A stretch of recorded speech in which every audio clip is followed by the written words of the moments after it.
Hello students, I am Manoj sir from learning point. तो बेटा आज का जो मैं टॉपिक लेकर आया हूँ स्पेशल डिमांड पर लेकर के आया हूँ।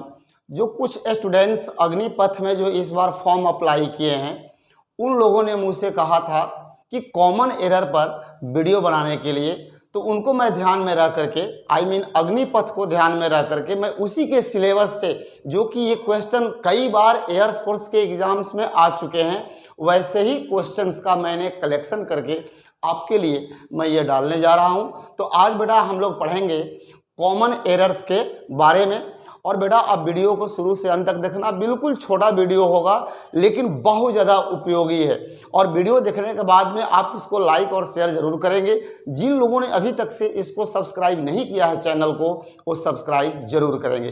तो चलिए इसी शुभकामना के साथ हम वीडियो को शुरू करते हैं। देखिए इसमें पहला क्वेश्चन है, cattles are grazing in the field. बेटा ये जितने भी मैंने क्वेश्चंस डाले हैं ये अपने आप में बिल्कुल मोस्ट इंपॉर्टेंट क्वेश्चंस हैं। देखिए पहला क्वेश्चन है, cattles are grazing in the field. इसमें बेटा देखिए जो कैटल जो शब्द है, कैटल ऑलरेडी ये प्लूरल माना जाता है, इसमें एस लगाने की आवश्यकता नहीं है। तो इस सेंटेंस में एरर क्या है कि इसमें एस नहीं होगा, यानी कैटल में एस नहीं होगा। इसलिए आप इसका करेक्ट सेंटेंस क्या होगा, cattle are grazing in the field, यानी कि इसमें से एस को हम हटा देंगे। दूसरा क्वेश्चन है, the sceneries of Kashmir are beautiful. जैसा कि आपको ये जानना चाहिए कि जो ये सीनरीज शब्द है ये इसका मूल शब्द होता है सीनरी। सीनरी मतलब क्या होता है, दृश्य। और सीनरी कभी भी सीनरी का प्लूरल नहीं हो सकता, इसलिए जो ये सीनरीज शब्द है ये गलत है। सीनरीज के स्थान पर सीनरी होगा, और सीनरी क्या है, सिंगुलर है, इसलिए यहाँ पर आर के स्थान पर इज का प्रयोग किया जाएगा। बस यही चीज आपको समझना है। अगला क्वेश्चन देखिए, it is a nice poetry. Poetry को हम नहीं पढ़ते हैं, हम पढ़ते क्या है, पोएम्स को पढ़ते हैं, इसलिए इस तीसरे क्वेश्चन में पोएट्री के स्थान पर पोएम्स होगा। Next, my scissor is very sharp. देखिए यहाँ पर सीजर लिखा हुआ है, जो कि scissor means scissors. Scissors means क्या होता है, कैंची होता है। आप देखते होंगे कैंची एक होगा लेकिन उसमें दो पार्ट होते हैं, इसलिए सीजर नहीं, वहां पर सीजर्स होना चाहिए, यानी सीजर में एस लगा होना चाहिए। जैसे हम ट्राउजर पहनते हैं, ट्राउजर नहीं होता, ट्राउजर्स होता है, उसी तरह से सीजर नहीं, सीजर्स होगा। चश्मा एक पहनते हैं लेकिन उसमें दो लेंस होते हैं, इसको हम इंग्लिश में ऑप्टिकल्स बोलते हैं या स्पेक्टिकल्स बोलते हैं। तो इस तरह से आपको ये जानना होगा कि चाहे सीजर्स हो, ऑप्टिकल्स हो, स्पेक्टिकल्स हो, टोंग्स यानी चिमटा, ये सब होते तो एक हैं लेकिन इनके साथ हमेशा प्लूरल वर्ब का प्रयोग किया जाता है।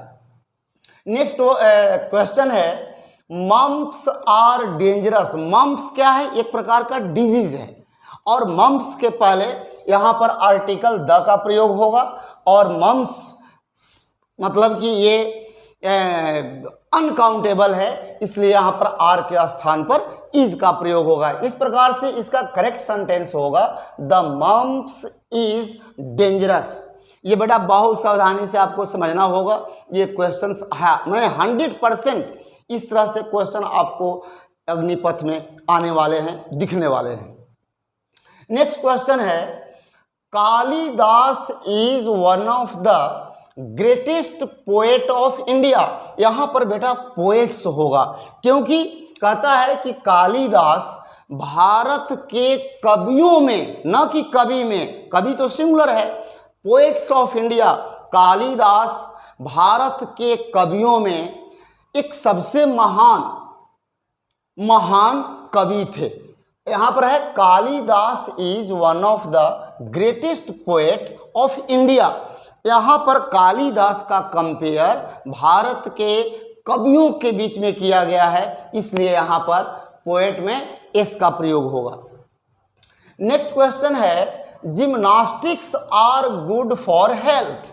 जिम्नास्टिक्स भी एक व्यायाम है, खेल है, और जिम्नास्टिक्स के साथ हमेशा सिंगुलर वर्ब का प्रयोग होता है, इसलिए यहाँ पर आर के स्थान पर इज का प्रयोग होगा।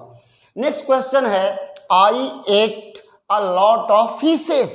देखिए फिश का प्लूरल फिश होता है और फिश का प्लूरल फिशेस भी होता है, लेकिन जब हम भोजन के रूप में मछली को लेते हैं तो वहाँ पर फिश का फिश ही होगा, इसलिए यहाँ पर ईएस का प्रयोग गलत माना जाएगा। इसका करेक्ट सेंटेंस होगा I ate a lot of fish. Fishes गलत है। The wages of sin are death. अब देखिए सिन, सिन मीन्स होता है पाप, सिन क्या है, अनकाउंटेबल है, इसलिए आर के स्थान पर इज करेक्ट होगा। तो क्या होगा, the wages of sin is death. Clear. Next question है the house is under repairs. बेटा इस सेंटेंस में रिपेयर होगा, रिपेयर्स गलत है, यानी कि एस जो है ये गलत है, एरर है। यहाँ पर सही होगा the house is under repair, यानी एस का प्रयोग नहीं करेंगे। नेक्स्ट क्वेश्चन है द पुअर इज अनहैप्पी। अब हमेशा आपको याद रखना होगा कि पुअर या रिच ये हमेशा प्लूरल माने जाते हैं, इसलिए इनके साथ प्लूरल वर्ब आर का प्रयोग होगा, यानी द पुअर आर अनहैप्पी होगा। इज जो है यही एरर है, यानी कि इज यहाँ गलत है। अगला क्वेश्चन है ही बॉट 3 सोप्स। अब यहाँ पर जो सोप्स होता है ये अनकाउंटेबल है, इसलिए यहाँ पर सोप में एस का प्रयोग गलत है। इसका सही आंसर होगा ही बॉट 3 सोप। एस यहाँ पर एरर है। अगला सेंटेंस है he gave me a 10 rupees note. बेटा जब कंपाउंड में वर्ड होते हैं ये सिंगुलर होते हैं, यानी कि यहाँ जो रुपीज है यहाँ पर जो एस है ये एरर है, गलत है। यहाँ पर होना चाहिए 10 rupee note. Clear. Next question देखिए he did not keep his word. यहाँ जो वर्ड्स है इसमें एस जो है गलत है, क्योंकि आप समझें इसको, जब वर्ड का 2 मीनिंग होता है, वर्ड मीन्स वादा होता है, वचन होता है, और वर्ड मीन्स शब्द भी होता है। जब वर्ड का प्रयोग वादा के रूप में या वचन के रूप में किया जाता है तो वर्ड ही लिखा जाएगा, लेकिन शब्द के रूप में जब वर्ड का प्रयोग होता है वहाँ पर वर्ड्स होता है। लेकिन यहाँ पर वादा या वचन के रूप में वर्ड का प्रयोग किया गया है। ही did not keep his word, वह अपना वादा पूरा नहीं किया, यानी कि वचन या वादा के रूप में है, इसलिए यहाँ पर जो एस है ये एरर है, यहाँ पर सिर्फ वर्ड होगा। नेक्स्ट वर्ड है the police has arrested the thief.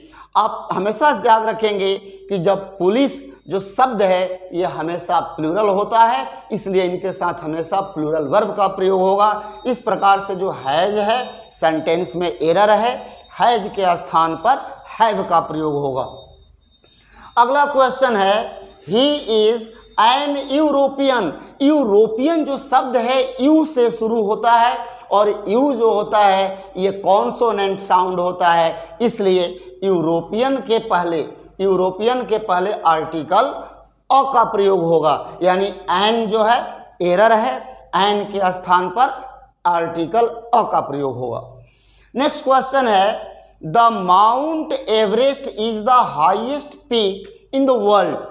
अब देखिए आप इस चीज को हमेशा ध्यान रखेंगे कि जो माउंट एवरेस्ट है यानी कि हिमालय का जो पीक पॉइंट है, सबसे ऊंची चोटी का नाम है माउंट एवरेस्ट, और किसी भी पर्वत या पहाड़ के जो चोटी का जो नाम होता है उसके पहले आर्टिकल का प्रयोग नहीं होता है, इसलिए माउंट एवरेस्ट के पहले आर्टिकल द का जो प्रयोग किया गया है ये एरर है, यानी कि यहाँ पर द का प्रयोग नहीं किया जाएगा। इसका सही आंसर होगा mount Everest is the highest peak in the world.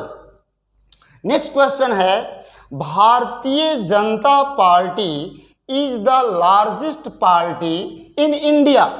अब देखिए, भारतीय जनता पार्टी क्या है? एक पॉलिटिकल पार्टी है, राजनीतिक दल है।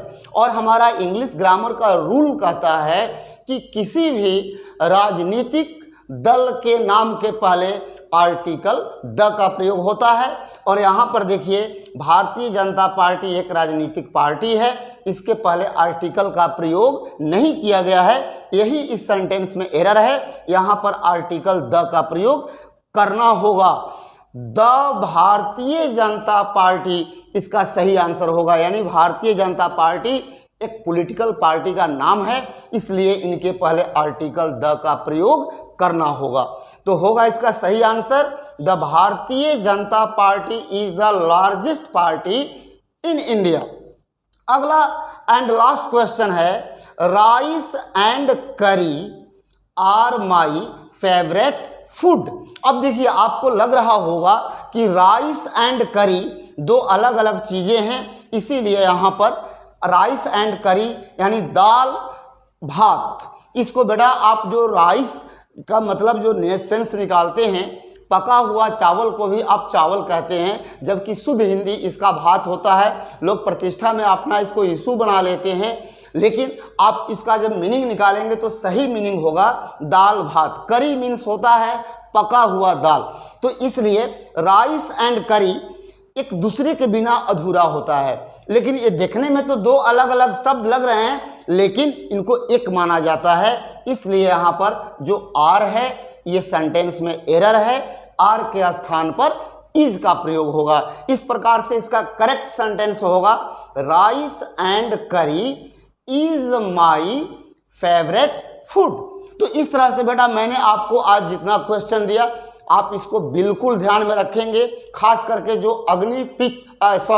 अग्निपथ के जो कंपटीटर्स हैं, जिन लोगों ने अग्निपथ में फॉर्म अप्लाई किया है, उनको ये ध्यान से समझना होगा। और मैं उम्मीद करता हूं बेटा, अभी मैं आपको और भी कॉमन एरर पर वीडियो दूंगा। मैं जानता हूं कि 24 जुलाई को अग्निपथ का परीक्षा होने वाला है, जो एयरफोर्स से संबंधित है। उसके पहले मैं आपको और भी कॉमन एरर्स का वीडियो दूंगा। और उससे पहले मैं आपको भी बता दूं कि आप मेरे जब चैनल को देख रहे होते हैं तो आप अपने प्लेलिस्ट में जाइए, उसमें idioms and phrases, one word substitution, homophones, synonyms, antonyms, ये सब चीज़ें डाला हुआ है। प्लेलिस्ट में जाकर आप खोलेंगे, सारा चीज़ मिलेगा। और मैं चैलेंज के साथ कहता हूं कि इससे एक भी क्वेश्चन आपको अलग से नहीं आने वाला है। सबसे इम्पॉर्टेंट बात है कि उसमें वर्ड फॉर्मेशन का वीडियो आप लोग जरूर देखना। नाउन से एडजेक्टिव कैसे बनाते हैं, एडजेक्टिव से वर्ब कैसे बनाते हैं, वर्ब से नाउन कैसे बनाते हैं, और नाउन से वर्ब कैसे बनाते हैं, यही सब क्वेश्चंस आपको एयरफोर्स एग्जाम में आने वाले हैं। और उसमें आप नरेशन, एक्टिव पैसिव, यानी जितने आपके काम की चीज़ हैं, आप इस चैनल को देख रहे हैं तो आप अपने प्लेलिस्ट में जाइए और 1 बाय 1 करके आप सारा ग्रामर पोर्शन देख सकते हैं। तो चलिए बेटा, इसी शुभकामना के साथ हम फिर आप अगले वीडियो में आपसे मिलेंगे। तब तक जय हिंद।